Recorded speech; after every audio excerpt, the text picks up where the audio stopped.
Can you tell us about the next season? Come on, what can you tell us? Give it. It's very dour, really dark. The zombie apocalypse finally happens. We've been hinting at it. It's really fun. There's a lot of character arcs we're moving because we're 8 years down the road since episode 3. We've thought this is our last season, so we figure at some point it's going to end soon. So we should start getting these people into the position they're going to be at the end. We brought in a bunch of fun people. We brought back Despero. We've managed to do some things that are, I think, the most inventive things we've done yet. We're remaking our own episode. Come on, who's done that? Nobody's doing that. So we're pretty excited about that, and we're casting it with all people who've been on the show in different roles. Because the trick is we always put our best guest stars either in a coffin or in jail at the end of the episode. We can never have that girl back again. Yeah, exactly. So all of my favorite guest stars, we're putting them away in jail. And so this time, we figured out a way around it. And what can you say about Mira Sorvino? She seems like such an interesting choice for the show. You know what? The thing is, she has a 5-foot vertical jump. It's unbelievable. That's weird. She's tall. Oh, we set up a little high bar. It was amazing. No, she's really great, and she comes in and infuses a little life into our police station for a couple episodes, and it's a lot of fun. So Anthony Michael Hall comes through for a few episodes. Despero comes back. It's like all these people sort of pass through the world of Psych. They all bring something special and something neat, and it's so great when we get an Oscar winner. And for me, the most fun is watching people come to our set. I guess it's probably, I don't know because I haven't done a lot of television shows except for this one. It's so fun watching the actors come in, see what's happening in front of them, and go down the rabbit hole with us. So we had Vinnie Jones in our London episode, and he's a guy who plays the heavy usually in the Guy Ritchie British gangster films, former football player, soccer, as they call it everywhere else. All right, except here.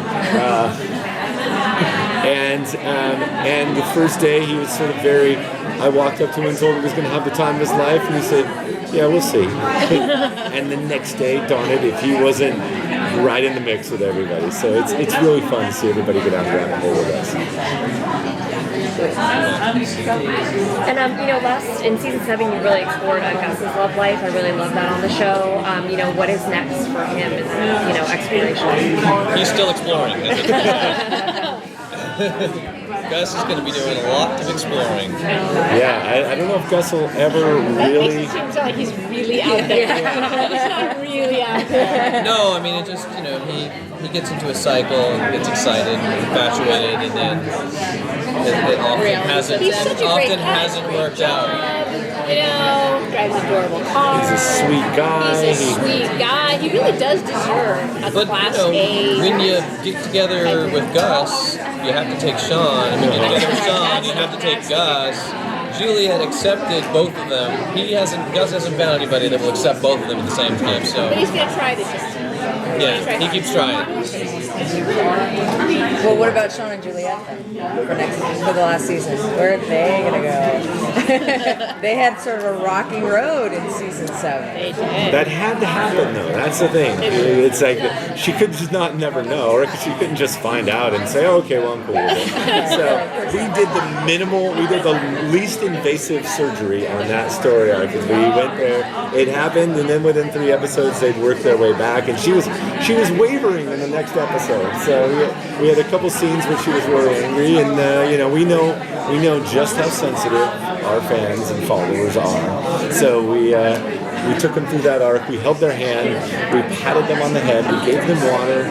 Perhaps a small snack, and everybody felt good by the time we were done. And then the final season, there's... So we'll see. I can't really spoil stuff for you, but we think that they're on a fairly good track. I mean, they're in a good place now. Once again. Good track if you're on a roller coaster. There will be screaming in the Not going to say there won't be complications ahead of them, because there will be. Because for those of you who've worked in theme parks, know for each lift on the roller coaster, there is a brake zone. There is. And the brake zone is required so you can have multiple trains on the track And at the same sometimes time. you're upside down. Yes, exactly. That's just for the loading, and if it's a limited induction motor that's launching the coaster, you have a whole new set of challenges. So I'm just living this metaphor. Keep going. Yeah, it's awesome. You will. I'm learning so much right now. I like to put the brakes.